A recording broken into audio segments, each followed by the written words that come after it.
Yes, it's Monday here on 5AA. I thought we'd get him back. Well, we said we were going to get him back on Saturday. Steve Davis, my good Richard Pascoe. my good friend. We could do the whole 15 minutes. I'll go Steve Davis. You go Richard Pascoe. Steve Davis, Richard Pascoe. That would get quite. But it's wondering how long could we go along and do it before people started ringing the switchboard, going, "Are they stuck?" Say yes. Well, who's on first? Yes. Let's not get into that one. No. Steve, you've come to us with some stories about some great South Australians. Do you have another one today? I do. In fact, they have got a story that I think will be enjoyable for most people. I'm talking about Belle Baker and Patrick O'Driscoll, who is also known as Pods. If anyone listening is a West Adelaide Football Club fan, they'll know Pods. He's heavily involved with the club there. KG will be very happy about that. Well, that's good. So are my cousin Craig. He's a Bloods man through and through. So there you go. I've known them for a while. Interestingly, when Westies were playing Glenelg last year, I said Glenelg's my team. I offered to Pods. He turned down the invitation. Can you imagine that? Good heavens. Anyway, yes. Anyway, these two people. They're based out at Littlehampton. They run a little company called Adelaide Hills Farm Services. So people, particularly with the small acreage farms, they don't necessarily have a farming background. They've bought the farm for different reasons, and that's what Pods and Bell have crafted. A little company where you've got like experienced farm people you can call upon. But the story of how they got here is really interesting. I'll start with Pods, because he grew up in the Murray Mallee, a place called Lameroo. And I've driven through Lameroo. Well, most people have. 3 generations in their family farm. They did broadacre farming. And here's first little insight into the family. In the 80s, the government gave out water licences for free. They offered, hey, do you want some water licences? Here, take them. Unfortunately, Pods' father said, well, we don't really need them, so let's not bother.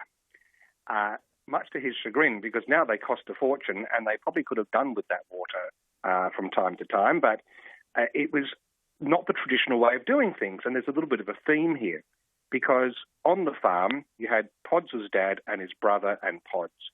And the dad and the brother were pretty much dyed-in-the-wool running things, and so Pods went off to Roseworthy to do some study and then gradually find himself.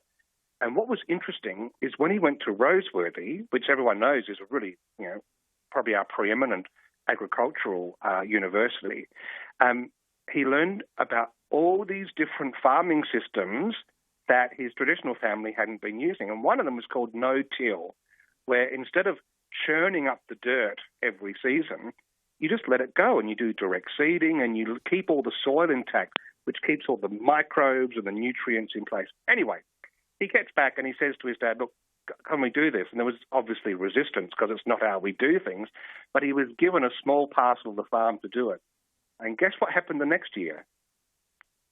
The whole farm did that particular approach to farming because it actually worked. And we like farming that works. Well, we do. And I think one of the things that we find, particularly in farming, is that you hold on to the stuff that you know has worked, and there's rightfully perhaps a hesitancy about new ideas until you've seen some little tests and proofs. Because, if our farmers stuff up, we starve. And so as do they. So the odds are high. Anyway, one of the things that came from being at Roseworthy are friendships. So you just built these networks everywhere, and now they're in the Hills. Hills Farm Supplies, a lot of listeners will know them. A guy called Bodes runs that. They're good friends, so they go there often and they ask for advice on things they know they're not going to get a bum steer. I mean, they wouldn't anyway, good company, but that knowing people behind the counter is helpful. And chemical distributor, he knows a guy who's a big chemical distributor, too big for Bell and Pods to use from, but the benefit of the little chat over the fence, if you like, is they get to find out what chemicals are about to go up in price, what's working, what's a trend. And so you get this idea with Pods is very much down to earth, He went to Scotland on a scholarship and was actually quite shocked about what it was like farming when the rain just doesn't stop raining. And so he's had that background. But then we've got Belle. And Belle came from the southeast, where they have a lot of water. But her family, here's their claim to fame in farming lands. You would have heard of Simmental cattle. Yes. These days, it's well known. Their family at Callendale was the first farm to ever have a calf, a Simmental calf, born in Australia. And so she was heavily involved in that, understanding the bloodlines. And the reason they loved them is these cows, here's something I didn't know, these cows actually came from Switzerland, and they were loved because they're good mothers and they were good milk producers. But over time, they've been bred to become great beef cattle. And so one of the reasons they're so dominant in Australia now is when they're crossbred with Pole Herefords, they've got bigger frames, extra meat, and on we go. Now, to give us a bit of insight into There's nothing wrong with bigger frames and extra meat, just let me tell you. Well, that's right. I live it myself. Interestingly, when Belle was a young woman, she went to New Zealand as an ambassador for Simmentals and was going to go there for 3 months, ended up staying 2 years because she had this wonderful knack of knowing how to prepare these cattle for the shows. Now, here's something we can all apply. Okay. To make a bull win a prize at one of these shows, the key This is not going to be graphic, is it? There might be a little bit towards the end. Oh, okay then. We'll just a warning for the listeners. So yes. Yes. It's all the fur. It's the coat. It's the coat. Now, did you know? Obviously, they've got fur all over them. Yeah. If you want to, the trick is you cover up weaknesses with the fur. So if something's a little bit sort of drawn in, let the fur be a little bit longer there, so to the eye it looks like it's padded out. And it's also not just brushing the fur, but if you brush it in different directions, it gives it a different character. She got a name for herself. That's why they wouldn't let her leave New Zealand, because she helped a lot of people win awards. And I thought maybe there's something here for all of us, because the trick is you draw the eye of the judge to what you want them to see. Now, this is the only bit that's a bit dicey. I'll be very careful. They're bulls. Yes. The bulls are sought because they have a certain gift. And so the trick is to have the bull in a way that it can display the origin of that gift. Really you've done well, clear. Steve. Thank you. And so I asked her, what do we do as humans? She said, well, we can learn from that. When, not like that, but when we dress, the way we do our hair, she does this. If anyone bumps into her, you'll see her in Adelaide Hills. She's always in a bright pink shirt, bright pink glasses and lipstick. She's quite a character. You know, and I've seen some men try and rearrange their hair to cover up certain aspects of their head as well. Yes, you have. Thanks for not naming me. Now, a couple of things to finish off on that I think are really interesting. The reason they're here in the hills is about 6 years ago, a little bit of a sad note here, Belle's dad got, I think, how do we pronounce this? Is it encephalitis? The thing that the mosquito, Health SA is on us at the moment, SA Health rather, to watch out for these mosquito-borne diseases that are really taking over lots of our country. Before all that hullabaloo, her dad got this. And it is nasty when it's not diagnosed early. Fluid on the brain, and they had to ultimately sell up and disperse the whole farm. And so she wanted to mention that because she said around the hills at the moment, or anywhere there's farming, even homes, just keep any bits of water where you've got a sink, a trough, a dam if you're on a farm. This is where the mozzies are going to breed. Get rid of it, because when you're on a farm, you go to the trough to wash, and you're around them all the time. That's right. So because of that, that's why she was, not so much homeless in a dramatic way, but no longer connected to that land. And she met Pods online through their different farming interests. And after meeting 4 years ago, about 2 years ago, they set up this business. And I actually said to her as a joke, you two have both extracted yourselves from a family farm, and you've set up a business now where you have to do farm chores.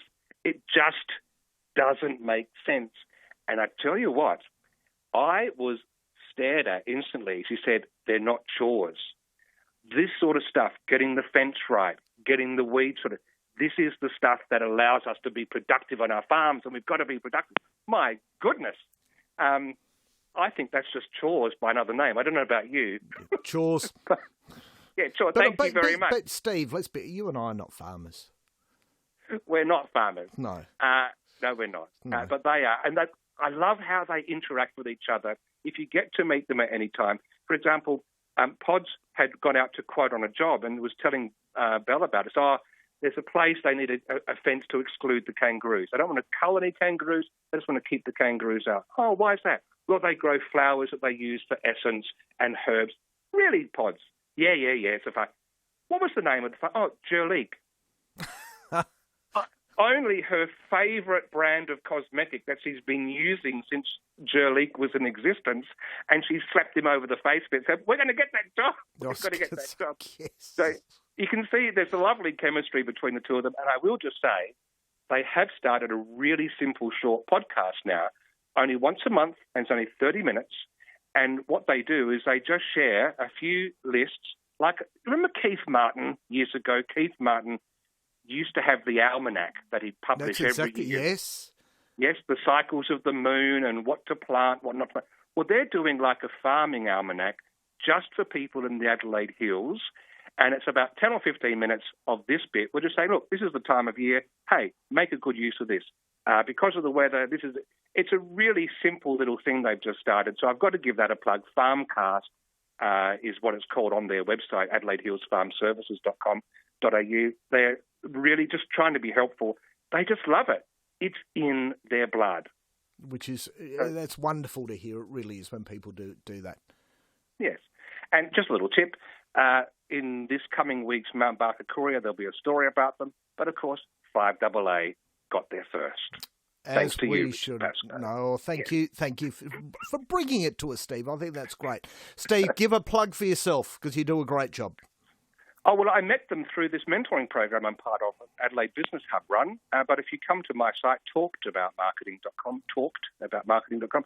you can get 3 hours of mentoring with me for $44. It's all subsidised behind the scenes. You don't have to worry about that.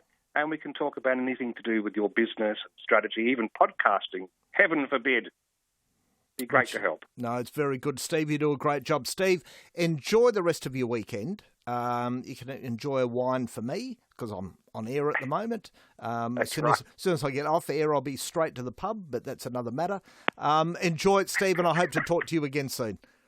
I'm going to get my brush, go into the bathroom and learn how to display my best assets. And on that note, Steve, I'll talk to you again another day. Thanks, Steve. Thanks, Richard. Bye-bye. Bye.